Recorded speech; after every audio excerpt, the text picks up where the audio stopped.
अस्सलाम वालेकुम क्लास। मेरा नाम गुलाम असगर है। हम सब्जेक्ट पढ़ रहे हैं लीडरशिप एंड चेंज मैनेजमेंट का। आज इसका लेक्चर नंबर 8 है और हमने चैप्टर नंबर 18 शुरू करना है, organisational change and stress management.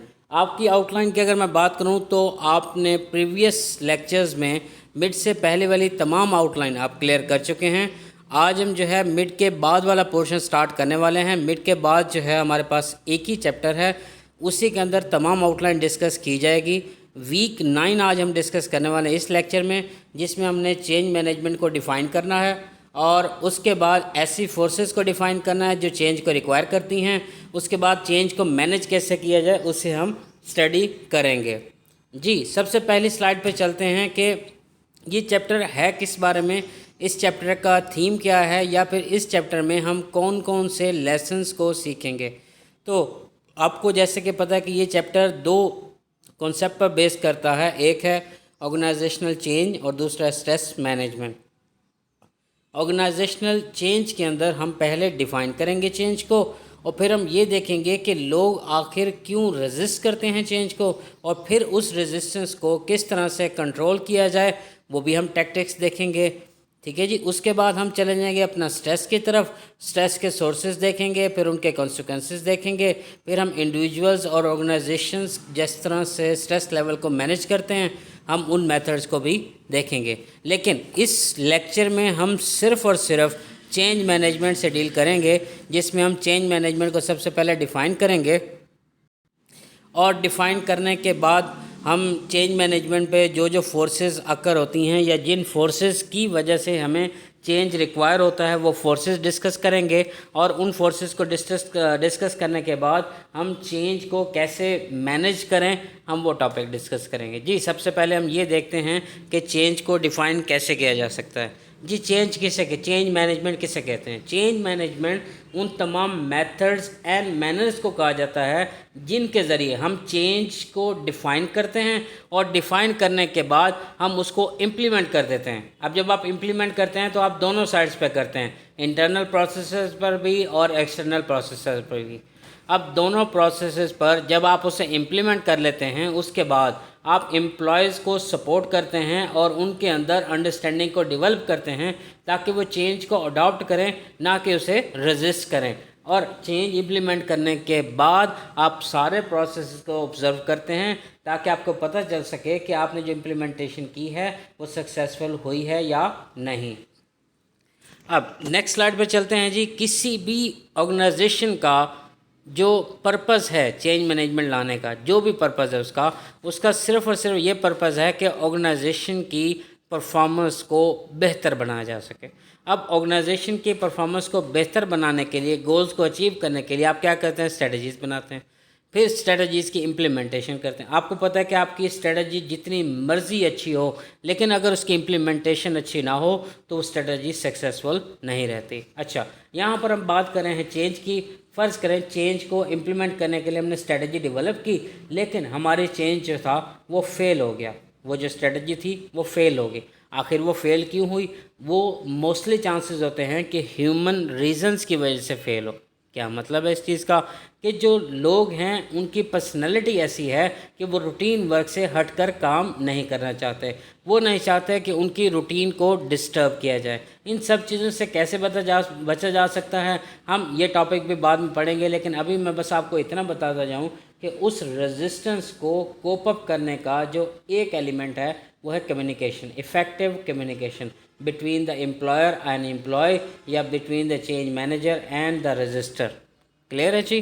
अब वो तमाम लोग जो इस चेंज को इम्प्लीमेंट करने में शामिल होते हैं, हम स्टेज बाय स्टेज उन्हें अंडरस्टैंडिंग भी डेवलप करते रहते हैं और फिर हम अपनी स्ट्रेटजी को इम्प्लीमेंट करते हैं, वो भी सक्सेसफुली। जी, यहाँ पर हमने क्या किया था? चेंज मैनेजमेंट को डिफ़ाइन किया। अब हम नेक्स्ट पे चलते हैं। हमें अब वो तमाम फोर्सेस को ही डिस्कस करना है जिन फोर्सेस के ज़रिए चेंज रिक्वायर किया जाता है। आखिर इसका क्या मतलब है? इनका कहना ये है कि आज की दुनिया में कोई भी कंपनी ऐसी नहीं है जो स्टेबल इन्वायरमेंट में काम करे हो। चाहे कोई कंपनी बहुत ही कामयाब हो, चाहे उसकी लाइफ 15 ईयर्स से भी बढ़कर हो, लेकिन उसके अंदर चेंज रिक्वायर है। एग्जाम्पल कौन सी है जी? एप्पल की एग्जांपल ले लें। एप्पल कारपोरेशन आपको पता है कि स्टीव जॉब ने बनाई। अब एप्पल कारपोरेशन जो मानी जाती थी अपनी इनोवेशंस की वजह से, उनकी इनोवेशंस की वजह से उनके सेल्स बहुत ज़्यादा थी। इनोवेशंस कौन कौन सी? सबसे पहली दफ़ा उन्होंने क्या किया, डेस्कटॉप कंप्यूटर्स बनाए, ठीक है, पर्सनल कंप्यूटर्स जिसे आप कहते हैं, डेस्कटॉप कंप्यूटर्स बनाए। उसके बाद उन्होंने एप्पल का लैपटॉप बनाया। लैपटॉप बनाने के बाद उसकी जनरेशन्स लेकर आए और लैपटॉप बनाने के बाद उन्होंने आईफोन बनाया। तब लोगों ने सोचा कि अब बस इनोवेशंस का एंड हो गया, अब इन्होंने कोई नई चीज़ ईजाद नहीं कर सकते, टेक्नोलॉजी इनके पास सेम यही है। तब उन्होंने इंट्रोड्यूस करवाया आईपॉड को। अब आईपॉड जब इंट्रोड्यूस करवाया, अब मार्केट में कंपटीशन बढ़ चुका था। आपको पता है सैमसंग भी है, ठीक है, हेवलेट पैकर्ड का, एचपी वालों का भी है, उसके बाद डेल कॉर्पोरेशन भी है। ये सारे कंप्यूटर्स क्या करते हैं, ये सारे उसके कंपटीटर हैं। माइक्रोसॉफ्ट है आपके सामने, ठीक है जी।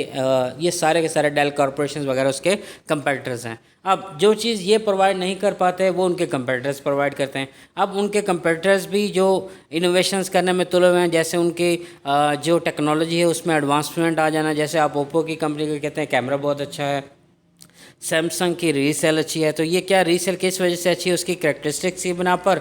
अब वो किस तरह से बनी, वो कंपटीशन के थ्रू बनी। क्लियर है जी। अब हमें वो सारी फोर्सेस डिस्कस करनी है जिनके ज़रिए चेंज रिक्वायर होता है। अब इस बुक में आपके पास 6 स्पेसिफिक फोर्सेस हैं जो कि स्टिमुलाई करती हैं चेंज को। स्टिमुलाई मतलब ऐसी फोर्स को कहा जाता है जो किसी को हरकत करने पे, मूवमेंट करने पे मजबूर कर दे। जी, सबसे पहली फोर्स है the changing nature of work force. सबसे पहले वर्क फोर्स कैसे कहते हैं? वर्क फोर्स उस इन्वायरमेंट को कहते हैं जिस इन्वायरमेंट में आपका एम्प्लॉय काम करता है। अब वो इन्वायरमेंट कैसा हो सकता है? आपका इन्वायरमेंट सेफ भी हो सकता है, मल्टी कल्चरल भी हो सकता है, डेमोग्राफिक बेसिस पे भी हो सकता है। अब मल्टी कल्चर से क्या मुराद है? जब एक कल्चर से ताल्लुक़ रखने वाला बंदा और फिर दूसरे कल्चर से ताल्लुक़ रखने, दो मुख्तलिफ कल्चर से ताल्लुक़ रखने वाले पर्सनस एक ही कंपनी में एम्प्लॉयड हों तो उसे मल्टी कल्चरल कहेंगे।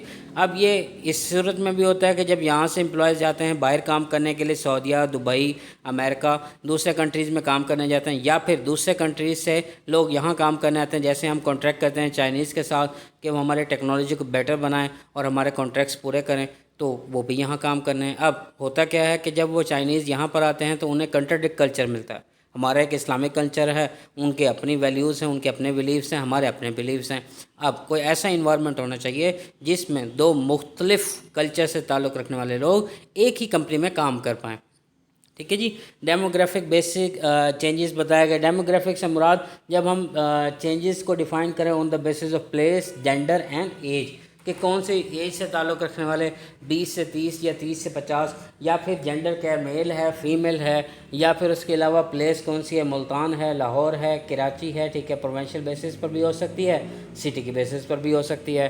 इमिग्रेशन आपको पता है, आउटसोर्सिंग कहते हैं कि जब हम बाहर ममालिक से एम्प्लॉयज़ बुलवाएं अपने मुल्क में उनकी स्किल्स की बिना पर कि वो हमारे मुल्क में आकर परफॉर्म करें। ठीक, ये पहली फोर्स थी जो कि आपको मजबूर करती है, स्टिमुलाई करती है आपके चेंज को। सेकंड पॉइंट है टेक्नोलॉजी। इनका कहना है कि जैसे जैसे टेक्नोलॉजिकल एडवांसमेंट हुई हैं चेंज रिक्वायर रहा है। कैसे भला? आप देखें 1950 में स्टीम इंजन बना। स्टीम इंजन ने इंडस्ट्री को रेवोल्यूशनाइज कर दिया। कैसे भला? उससे पहले मशीन्स जो थी वो ह्यूमन एफर्ट्स के ज़रिए या फिर मैनुअल एफर्ट्स के ज़रिए चलाई जाती थी, लेकिन स्टीम इंजन ने उसे एक एनर्जी सोर्स प्रोवाइड किया जिससे क्या हुआ, मशीन्स बनना शुरू हो गई और मशीन्स के ज़रिए काम करना शुरू कर दिया। तो टेक्नोलॉजी एक ऐसा फैक्टर है जो किसी भी कंपनी को मजबूर कर देता है एडवांस करने के लिए। अभी भी आप देखें तो आपको धागा बनाने की पुरानी मशीन्स नज़र आती हैं, लेकिन एडवांसमेंट भी है। पहले जिनिंग का प्रोसेस, जिनिंग किसे कहते हैं जी? कपास में जो दाने मौजूद होते हैं बीज के या फिर उसे साफ़ करने से जिनिंग कहा जाता है। आजकल भी बहुत सी कंपनीज ऐसी हैं जो इसे मैनुअल प्रोसेस करवाती हैं। मैनुअल प्रोसेस से मुराद कि जब लोग इंडिविजुअली बैठकर उसको साफ़ करते हैं। आजकल जिनिंग मशीन आ गई। जिनिंग मशीन क्या करती है? वो ऑटोमेटिक उस कपास को साफ़ करके साफ़ कपास आपको दे देती है, फिर आप उसे स्पिनिंग में डालते हैं, वेविंग में डालते हैं, उससे कपड़ा बनाते हैं। कपड़ा बनाने के बाद आप उस प्रोडक्ट को सेल कर देते हैं। तो ये सेकंड पॉइंट बहुत इंपॉर्टेंट पॉइंट है किसी भी कंपनी में, और ये कंटिन्यूस प्रोसेस है जिसमें चेंज कंटिन्यूसली रिक्वायर होता है। अगर कंपनी उसे अडॉप्ट नहीं करेगी तो वो सर्वाइव नहीं कर सकती मुल्क के अंदर। कोनिका वालों की एग्जांपल ले लें कि कोनिका वाले जब डिजिटल कैमरा आया तो कोनिका वालों को कहा गया कि वो भी डिजिटल कैमरे की तरफ, डिजिटल लाइफ की तरफ जाएं, लेकिन उनका कहना ये था, उनका स्टैंड ये था कि ये डिजिटल वाला बहुत जल्द फेल हो जाएगा और लोग उसे पसंद नहीं करेंगे।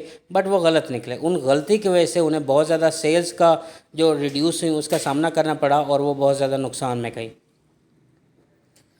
नेक्स्ट है जी थर्ड जो है फोर्स है extraordinary economic shocks. Economic shock से मुराद जो हमें डिप्रेशंस आते हैं, जो हमें रिसेशंस आते हैं, बहुत बड़ा रिसेशन आया था 2008 में जो वर्ल्ड वाइड आया था, ठीक है, अमेरिका से स्टार्ट हुआ था और वर्ल्ड वाइड ग्लोबलाइजेशन की वजह से सब इफेक्ट हुए थे। हम वो पहले भी डिस्कस कर चुके हैं। प्रॉपर्टी की मार्केट में जो था अमेरिका की प्रॉपर्टी की मार्केट की वजह से रिसेशन आया था कि उन्होंने बहुत ज़्यादा लोन्स ले लिए थे, फिर उन लोन्स को वो पे नहीं कर पाए तो बैंक के पास उनके ऑब्लिगेशंस को पे करने के लिए पैसे नहीं थे तो वो बैंक करप्सी का शिकार हो गई। इन्होंने भी कुछ एग्जांपल्स रखी हैं। अभी आप पाकिस्तान की कंडीशन भी देख सकते हैं कि कोविड-19 की वजह से जो कि चाइना से स्टार्ट हुआ और उसने वर्ल्ड वाइड इफेक्ट किया, उसने बिज़नेस मार्केट को भी बहुत ज़्यादा इफेक्ट किया। उससे क्या हुआ कि बहुत से लोग अनएम्प्लॉयड हो गए, बहुत से बिजनेसेस क्लोज हो गए। जब बिज़नेस प्रोडक्ट ही नहीं बना सकता, वो प्रोडक्ट सेल नहीं हो सकती, तो क्या होता है कि वो अपने एम्प्लॉयज़ की डाउन साइजिंग करने लगता है, उन्हें निकालने लगता है। तो इन इकोनॉमिक शॉक्स की वजह से बहुत सी कंपनीज डूब जाती हैं, बैंकरप्सी का शिकार होती हैं और फिर उसका इफेक्ट पड़ता है जनरल पब्लिक पर, जो कि एम्प्लॉयज़ की सूरत में उन कंपनीज़ में काम कर रहे होते हैं। अब वो बहुत ज़्यादा अनएम्प्लॉयमेंट का शिकार हो जाते हैं। जी, कंपटीशन एक अनदर एलिमेंट जो कि बहुत इंपॉर्टेंट एलिमेंट है कि आपकी कंपनी में चेंज रिक्वायर कर। देखें, पेप्सी एंड कोक आपस में बहुत बड़े कंपेटिटर हैं। अब कोक अगर कुछ नई प्रोडक्ट लेके आती है, कोई नई इनोवेशन लेके आती है और पेप्सी उसको नहीं अडॉप्ट करती या नई इनोवेशन नहीं लेकर आती, तो पेप्सी की सेल ऑटोमेटिक गिर जाएगी। आप देखें ज़रा, कोक वालों ने आपका जो बोतल की शेप थी उसको 1 लीटर में लेकर आए। उससे पहले आपकी गोरमे कोला 1 लीटर में चल रही थी, लेकिन पेप्सी नहीं थी, ये 1.5 लीटर में थी। लेकिन जैसे ही कोक ने 1 लीटर में लेकर आए, उसके सेल्स बढ़ गई। अब फिर पेप्सी वालों ने क्या किया कि उन्होंने भी लीटर के फॉर्म में लाना शुरू कर दिया। दूसरे लफ्ज़ों में कहूँ कि बहुत ज़्यादा जितनी ज़्यादा वर्क फोर्स रिस्पॉन्सिव और फ्लेक्सिबल होगी उतनी ही ज़्यादा कंपनी सक्सेसफुल होगी। क्या मतलब है इस चीज़ का कि अगर किसी कंपनी, अब आप कंपटीशन जो है on the basis of product कर सकते हैं, क्वालिटी कर सकते हैं, प्राइसेस कर सकते हैं।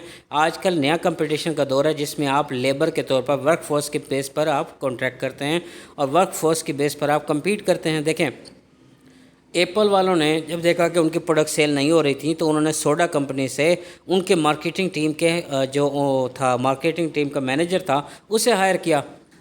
क्यों? क्योंकि वो उनकी प्रोडक्ट्स को सेल करवा कर देगा। तो आजकल स्किल्ड की बेसिस पर भी लेबर के ज़रिए कम्पीट किया जाता है कि हर कंपनी ये चाहती है उसके पास जो वर्कर आएँ वो स्किलफुल होने चाहिए। जी, सोशल ट्रेंड्स में अगर पहले बात करें तो इन्हें पहले स्टैटिक समझा जाता था कि कंज्यूमर जो प्रोडक्ट यूज़ कर रहा है अगर वो उससे सेटिस्फाइड होगा तो उसे दोबारा परचेज़ करेगा, अगर नहीं होगा तो दोबारा परचेज़ नहीं करेगा। पहले क्या होता था कि कंज्यूमर से कांटेक्ट करने का कोई तरीक़ेकार नहीं था। आजकल क्या होता है कि आजकल कंज्यूमर डायरेक्टली, तो मैं सोशल ट्रेंड्स की बात कर रहा था, तो कंज्यूमर के साथ कांटेक्ट नहीं था कंपनी का। लेकिन आजकल के दौर में ऐसा नहीं है। हर कंपनी ने अपनी वेबसाइट्स बना रखी हैं, ब्लॉग्स बना रखे हैं। तो अगर आपको किसी किस्म की कंप्लेन है कंपनी के साथ तो आप अपनी कंप्लेन कंपनी को दर्ज करवा सकते हैं, अपनी मर्ज़ी से प्रोडक्ट को मॉडिफाई करवा सकते हैं। इन्होंने एक एग्जांपल दिया लिज कैलिब्रोन की, ये फ़ैशन डिज़ाइनर ब्रांड्स बनाती हैं। तो इन्होंने कंज्यूमर से डायरेक्ट ताल्लुक़ रखा, वेंडर से डायरेक्ट जो है रिलेशनशिप रखा और कंज्यूमर्स की वजह से इन्होंने अपने प्रोडक्ट में जो इनिशिएटिव लेकर आए ताकि उनकी सेल्स बढ़ जाए। अभी देखें, अगर हमारा स्टेक होल्डर्स के साथ ताल्लुक़ है तो हमें पता है कि हम आजकल ग्रीन इफ़ेक्ट जो है वो बहुत ज़्यादा डाला जा रहा है, ग्रीन इन्वायरमेंट का। इवन के केमिस्ट्री के अंदर आपको बताऊं, ग्रीन केमिस्ट्री जो आजकल नया इनिशिएटिव है, इसमें बताया जाता है कि ग्रीन केमिस्ट्री में कि आपका जो कंपनी से होने वाला वेस्टेज मटेरियल है उसको डिस्पोज ऑफ करने के बजाय उसको रीयूज़ किया जाए, या फिर उस वेस्टेज मटेरियल को कम से कम कैसे किया जा सकता है या कम से कम क्यों बनाया जाए, कम से कम बनाया जा सके। जी, लास्ट है जी वर्ल्ड पॉलिटिक्स। उन्होंने कहा जी सारे एलिमेंट्स आपने पढ़े, ठीक है, वो चेंज को रिक्वायर करते हैं, लेकिन ये लास्ट एलिमेंट है जो वर्ल्ड पॉलिटिक्स, ये भी चेंज को रिक्वायर करता है। क्या मतलब है इस चीज़ का कि जब मेजर फाइनेंशियल क्राइसिस आया अमेरिका के अंदर तो ग्लोबलाइजेशन की वजह से उसने चाइना की मार्केट को भी इन्फ्लुएंस किया, पाकिस्तान को भी किया, सारे एशियन कंट्रीज़ को भी किया। आजकल तो गवर्नमेंट के शेकअप्स जो होते हैं वो भी इन्फ्लुएंस करते हैं, जैसे बराक ओबामा उतरा और डोनाल्ड ट्रंप ने जो है ना संभाला, उसके बाद अब बाइडेन आ गया, तो उस मुल्क की जो पॉलिसीज़ है, खारजा पॉलिसीज़, उनके ट्रेड बैरियर्स, ट्रेड पॉलिसीज़, वो हमारे मुल्क की पॉलिसीज़ के साथ मैच करते हैं नहीं करते हैं, हम ट्रेड कर सकते हैं नहीं कर सकते, सऊदीया में कितनी सपोर्ट करते हैं। तो पॉलिटिक्स का बहुत ज़्यादा अमल दखल है आपके बॉर्डर्स के अंदर, आपके ट्रेड बैरियर्स के अंदर, ताकि वो उसमें इन्फ्लुएंस कर सकें। जी, ये फोर्सेस को अब वो ग्राफ के फॉर्म में, सॉरी टेबल के फॉर्म में दे रहा है, जिसमें देखें ज़रा, नेचर ऑफ वर्क फोर्स में लिख रहा है कि कल्चरल डाइवर्सिटी होनी चाहिए, कि मुख्तलिफ कल्चर के लोग एक ही जगह काम कर सकें, एजिंग पॉपुलेशन है, इंक्रीज माइग्रेशन एंड आउटसोर्सिंग है। फिर टेक्नोलॉजी के बारे में कह रहा है कि फास्टर होनी चाहिए, चीपर होनी चाहिए, more mobile computers and hand held devices, ये एग्जाम्पल के तौर पर यूज़ कर रहा है। फिर उसने कहा emergence and growth of social networking sites, ठीक है जी, deciphering of human genetic code. Economic shocks में बता रहा है कि rise and fall of global housing market, financial sector collapse, ये मैं आपको बता चुका हूँ, और उसकी वजह से ग्लोबल रिसेशन आया था। अब आ जाते हैं कंपटीशन पे, फिर है सोशल ट्रेंड्स, फिर है वर्ल्ड पॉलिटिक्स। वर्ल्ड पॉलिटिक्स में देखें कि rising health care cost, health care cost मतलब अभी कोविड की वजह से ये वर्ल्ड पॉलिटिक्स का ही हिस्सा है, जिसमें सारे मुल्क इफेक्ट हो रहे हैं, कौन सा मुल्क दूसरे मुल्क को सपोर्ट कर रहा है या नहीं कर रहा। फिर एग्जेक्टिव्स हैं, एग्जेक्टिव से बाद opening of market in China है, ठीक है, चाइना की मार्केट आज बहुत कल इन्वॉल्व हो रही है। फिर सोशल ट्रेंड्स, सोशल ट्रेंड्स में आपका इन्वायरमेंटल अवेयरनेस है, attitudes towards lesbian transgender employees, ठीक है, मल्टीटास्किंग कनेक्टिविटी, ठीक है जी, ये सब चीज़ें आप स्टडी कर लीजिएगा, जो मसला हो, जो पूछना हो मुझसे ज़रूर पूछिएगा। जी, अब डिस्कस करते हैं प्लान चेंज के बारे में। उन्होंने कहा कि एक ग्रुप ऑफ हाउस कीपिंग के, एक होटल के अंदर काम करने वाले हाउस कीपिंग के ग्रुप एम्प्लॉयज़ ने ग्रुप की सूरत में जाकर अपने मैनेजर को कहा कि उनके लिए बहुत मुश्किल है जो आपका 7 to 4 वर्क आवर्स हैं, ठीक है, तो उनके लिए बहुत मुश्किल हो जाती है, उनकी फैमिली को भी टाइम देना होता है, पर्सनल रिस्पॉन्सिबिलिटीज़ की हैं, तो आप क्या करें, इसमें कुछ कमी बेशी कर दें या फिर हमें रिलैक्स करें, हमारे पास कुछ नई पॉलिसी लेकर आएँ।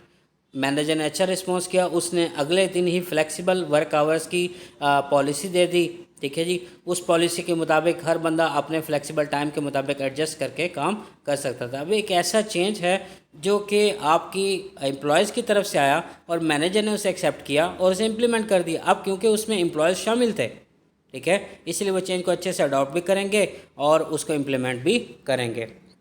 एक और एग्जांपल दे रहा है कि ऑटोमोबाइल मैन्युफैक्चरर है, उसने सेवरल बिलियन लगाए एक नया इक्विपमेंट इंस्टॉल करने में, state of the art robotics का, ठीक है जी। अब ये न्यू इक्विपमेंट जो है ये क्वालिटी कंट्रोल के तौर पर यूज़ होता था। अब एम्प्लॉयज़ जो थे वो बहुत ज़्यादा डिस्टर्ब थे कि ये नई टेक्नोलॉजी है, ये इसे सीख सकते हैं नहीं सीख सकते, या फिर इसको कैसे काम करेंगे इसके ऊपर। तो उन्होंने क्या किया, कंपनी ने नए मेथड्स, नए स्किल्स, नई ट्रेनिंग्स डेवलप की। उन ट्रेनिंग्स के ज़रिए उन एम्प्लॉयज़ को ट्रेनिंग दी गई, उन्हें सिखाया गया कि इनसे कैसे डील करना है या इन पर कैसे अमल करना है। ये सारी चीज़ें थी प्लान चेंज की एग्जाम्पल थी। अब देखें चेंज किसे कहते हैं, मेकिंग थिंग्स डिफरेंट, क्लियर है। फिर प्लान चेंज, प्लान चेंज उन तमाम एक्टिविटीज़ को कहा जाता है जो प्रोएक्टिव हों और पर्पसफुल हों, यानी इंटेंशनल गोल ओरिएंटेड एक्टिविटीज़, ठीक है जी। प्लान चेंज, पहले से किया हुआ प्लान चेंज, उससे क्या होता है जी, आप अपने ऑर्गेनाइजेशन की एबिलिटी बढ़ा सकते हैं चेंज को अडॉप्ट करने में या फिर एम्प्लॉयज़ के बिहेवियर को चेंज करने में।